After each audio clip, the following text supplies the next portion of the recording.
দিন দিন কঠিন হয়ে যাচ্ছে চাকরির বাজার, বাড়ছে বেকারত্বের হার। এমন সব হতাশার মাঝেও কিছু সরকারি বেসরকারি উন্নয়নমূলক সংস্থা প্রতিনিয়ত আমাদের আশার আলো দেখাচ্ছে। তবে তার জন্য নিজেকে সবসময় প্রস্তুত রাখতে হবে আপডেট।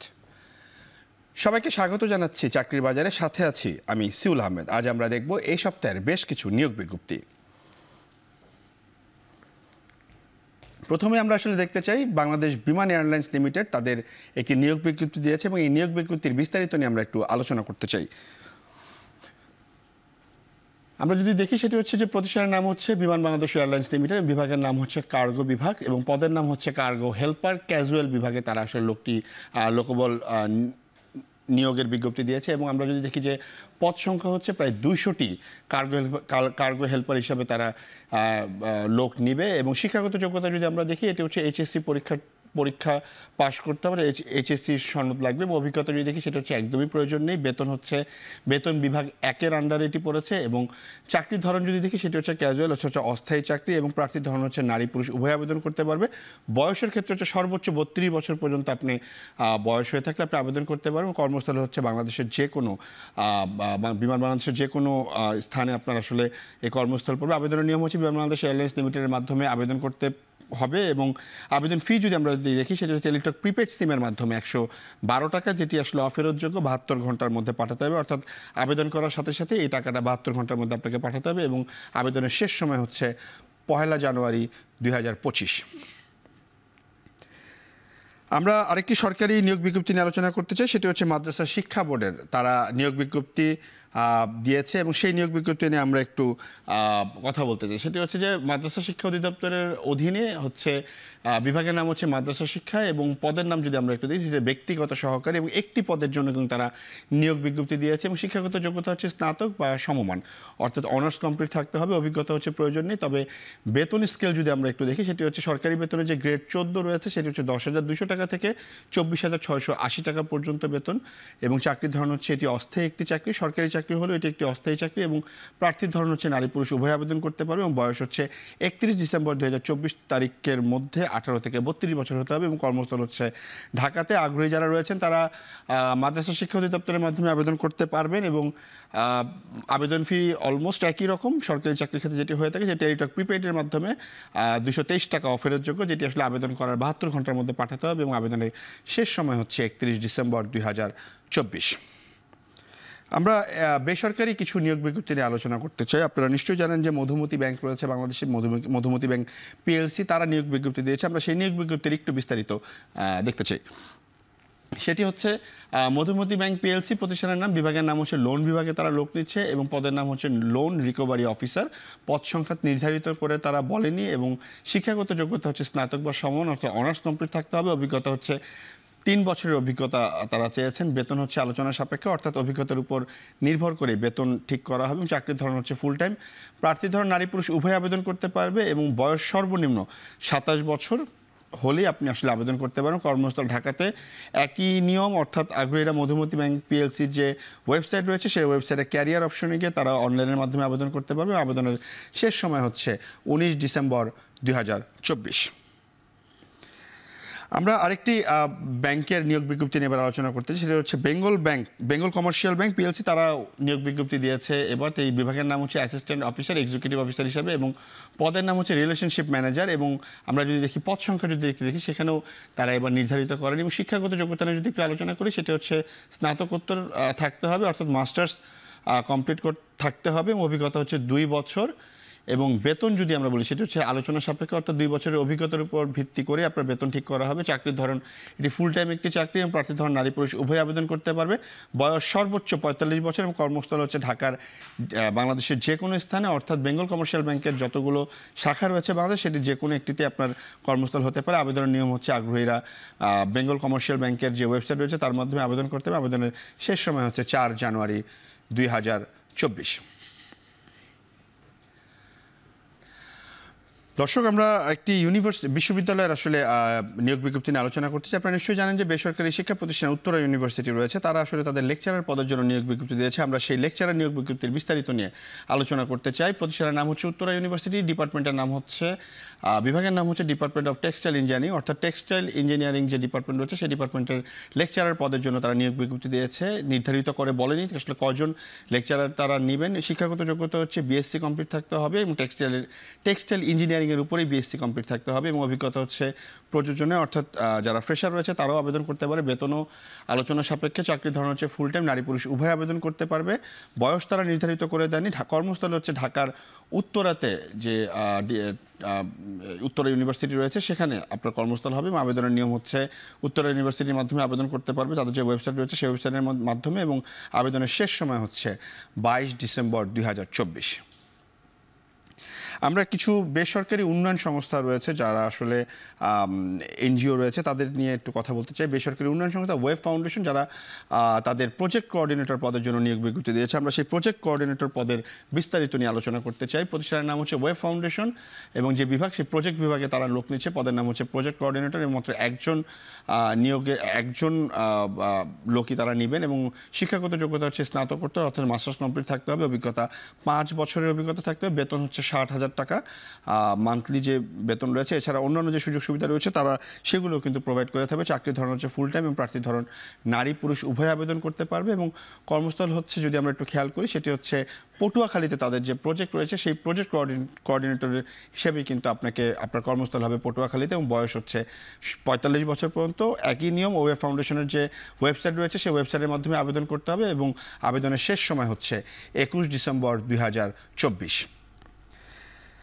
আপনারা নিশ্চয়ই জানেন যে ট্রান্সপারেন্সি ইন্টারন্যাশনাল বাংলাদেশ রয়েছে, যারা আসলে টিআইবি নামে পরিচিত, তারাও কিন্তু নিয়োগ বিজ্ঞপ্তি দিয়েছে। সেই নিয়োগ বিজ্ঞপ্তির বিস্তারিত নিয়ে একটু আলোচনা করতে চাই। প্রতিষ্ঠানের নাম হচ্ছে transparency international Bangladesh, TIB. Transparency international পৃথিবীর বিভিন্ন দেশে রয়েছে, বাংলাদেশে এটির একটি শাখা রয়েছে যেটি আসলে ট্রান্সপারেন্সি ইন্টারন্যাশনাল বাংলাদেশ নামে পরিচিত এবং বিভাগের নাম হচ্ছে অ্যাডমিন বিভাগে তারা লোক নিচ্ছে। পদের নাম হচ্ছে অ্যাসিস্ট্যান্ট কোঅর্ডিনেটর এবং পদ সংখ্যা হচ্ছে মাত্র একটি। শিক্ষাগত যোগ্যতা যদি দেখি এক্ষেত্রেও তারা মাস্টার্স চেয়েছে, অভিজ্ঞতা 4 বছর চেয়েছে। বেতন যদি আমরা একটু দেখি সেটি হচ্ছে এই পদের জন্য বেতন হচ্ছে 1,05,413 টাকা মান্থলি বেতন। এছাড়া টিআইবি যে অন্যান্য সুযোগ সুবিধা রয়েছে সেগুলো আপনারা পেয়ে থাকবেন এবং চাকরির ধরন হচ্ছে ফুল টাইম, নারী পুরুষ উভয় আবেদন করতে হবে। বয়স হচ্ছে সর্বনিম্ন 25 বছর, সর্বোচ্চ হচ্ছে 60 বছর এবং কর্মস্থল হচ্ছে ঢাকা। আবেদনের নিয়ম হচ্ছে ট্রান্সপারেন্সি ইন্টারন্যাশনাল বাংলাদেশের যে ওয়েবসাইট রয়েছে সেই ওয়েবসাইটে গিয়ে আপনাকে একটি অ্যাকাউন্ট করতে হবে, আপনার সিভি ফুল ফরম্যাটে লিখে, এবং তার মাধ্যমে কিন্তু আপনাকে আবেদন করতে হবে এবং আবেদনের শেষ সময় হচ্ছে 21 ডিসেম্বর 2024।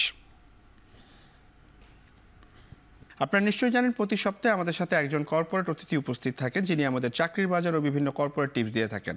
আজ আমাদের সাথে স্টুডিওতে উপস্থিত আছেন Mohammad Ashfaqul Islam, head of legal and company secretary, GE health care Bangladesh limited.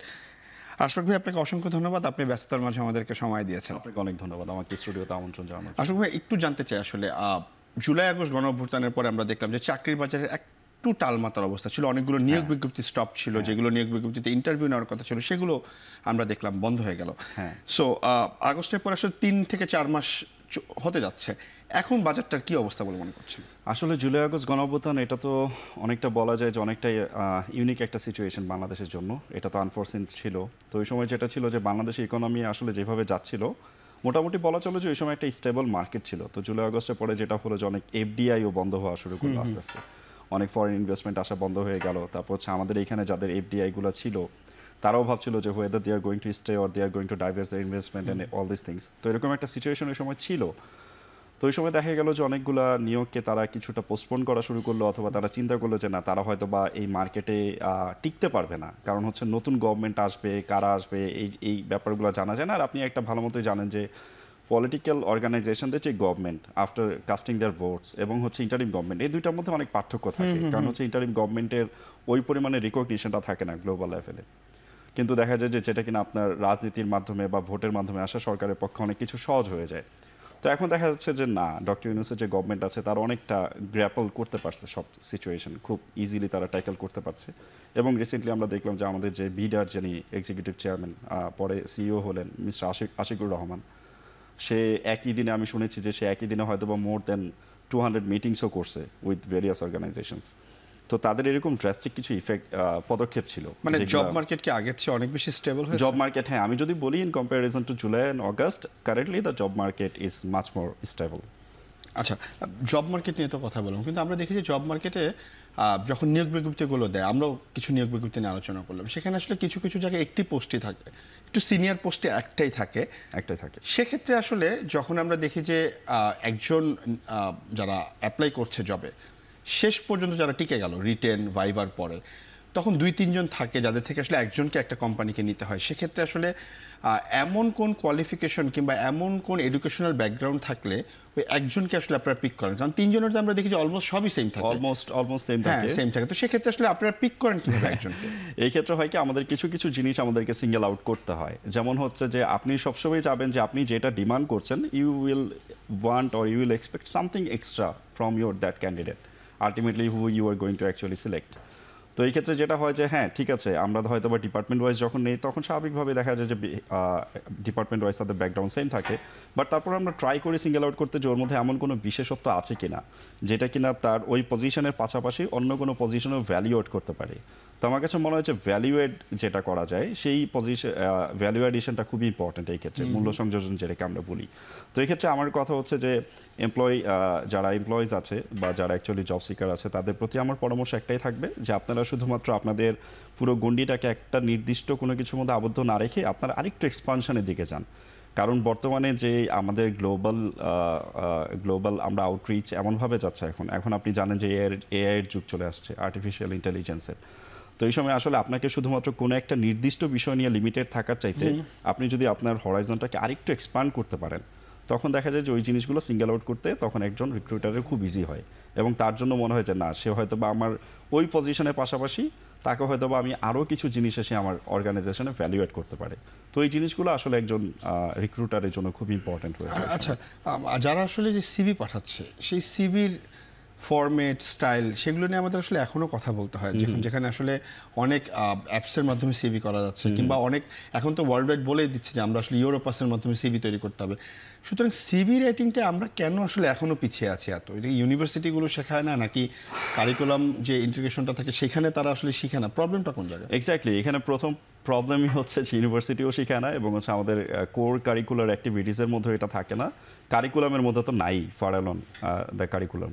তো এখানে যেটা হচ্ছে যে আমাদের আসলে এইটা নিয়ে আমাদের আরও ওয়ার্কশপ হওয়া উচিত, সিভিগুলোকে আরও কীভাবে সাকসিঙ্কলি আরও সাটেল করা যায় সেই দিকে লক্ষ্য রাখতে হয়। অনেকেই আছে দেখা যায় যে কোনো ফ্রেশার সে 2 পেজে সিভি বানিয়ে ফেলে, আসলে এটা হয়তো বা দরকার হয় না, অনেক ইনফরমেশন আসলে তার ওইখানে আসেও না যেগুলো আসলে এটার জন্য খুবই প্রাগম্যাটিক অথবা খুবই রেলিভেন্ট। তো রেলিভেন্ট ইনফরমেশন ছাড়া আমি বলবো যে খুব একটা ইনফরমেশন আসলে দেওয়ার দরকার নাই। এই ক্ষেত্রে খুবই দরকার হচ্ছে যে তার সিভির পিছনে যথেষ্ট পরিমাণে সময় দেয়া। অনেকে করে কি যে দেখা যায় যে খুবই লাইক রেডিমেড সিভি নিয়ে নেয়, নীল খেতে গেল বা কোনো একটা দোকানে গেল, সেখান থেকে তারা সিভি নিয়ে নেয়, যে মিস্টেকটা তারা করে। তো I'd like to say those people that who are actually seeking the jobs, I'd like to request them to actually involve some more times into your CVs. এটা আপনার সিভিতে আসলে খুব বেশি অ্যাডভান্টেজ নিয়ে আসবে, আপনি নিজেও আপনার সম্পর্কে আরও বেশি জানবেন। কারণ হচ্ছে আপনি আপনার সিভিতে নিশ্চয়ই এমন কিছু লিখবেন না যেটা আপনি আসলে না, আপনার সিভিতে ওইরকম সব কিছুই থাকতে হবে যেটা আসলে আপনি। এখন অনেক সময় দেখা যায় যে তারা যখন নীল খেতে যাচ্ছে বা অনেক জায়গায় যাচ্ছে, তারা এমন কিছু ইনফরমেশন সিভিতে দিয়ে দিচ্ছে আসলে যেটা কিনা তার সাথে রেলিভেন্ট না। যখন তাকে ওই টার্মিনোলজি বা ওই পার্লেন্সগুলো সম্পর্কে তাকে কোয়েশ্চেন করা হয়, দেখা যায় যে তারা এম্বারাস ফিল করে বা তারা প্রপারলি অ্যান্সার দিতে পারে না। এগুলো আসলে খুবই সিভি তারা নকল করে নিয়ে আসে, এরপরে তারা এবার এম্বারাস ফিল করে, বিকজ হচ্ছে দেখা যাচ্ছে যে ইনফরমেশনগুলো সেখানে আছে সেই ইনফরমেশনটা হয়তো বা তার সাথে যাচ্ছে না, বা সে জানেও না যে ইনফরমেশনটা আসলে বিজনেস পার্সপেক্টিভে কিভাবে এটা প্লে করতেছে। তো এই কারণে আমি বলবো যে আগে নিজের সম্পর্কে জানাটা অনেক বেশি ইম্পর্টেন্ট, এবং তারপর হচ্ছে যে নিজের সম্পর্কে যে খুঁটিনাটিগুলোকে খুব সুন্দরভাবে সিভিতে যদি খুবই শর্ট ওয়ার্ডের মাধ্যমে ইউজ করা যায় ভালো, এবং নিজের যে টপ ক্যাটাগরিগুলো আছে এগুলোকে যদি কিওয়ার্ডের মাধ্যমে ইউজ করা যায় তাহলে ওকে। আশফাকুল ভাই, আপনাকে অসংখ্য ধন্যবাদ। আমরা নিশ্চয়ই পরবর্তীতে আপনার সাথে আবারও যুক্ত হব। দর্শক, এতক্ষণ সাথে থাকার জন্য সবাইকে অসংখ্য ধন্যবাদ। দেখা হবে পরবর্তী সপ্তাহে। তবে আপনার কোম্পানি যে কোনো নিয়োগ বিজ্ঞপ্তি প্রচারের জন্য আমাদের সাথে যোগাযোগ করুন, এবং যারা চাকরির বাজারের জন্য আবেদন করতে চাচ্ছেন তারা আমাদের ইমেইলে আপনার সিভি পাঠিয়ে রাখুন। আপনার কোম্পানি বা প্রতিষ্ঠানের নিয়োগ বিজ্ঞপ্তি এবং সিভি পাঠানোর ঠিকানা চাকরির বাজার @এখন.tv। শেষ করছি চাকরির বাজার।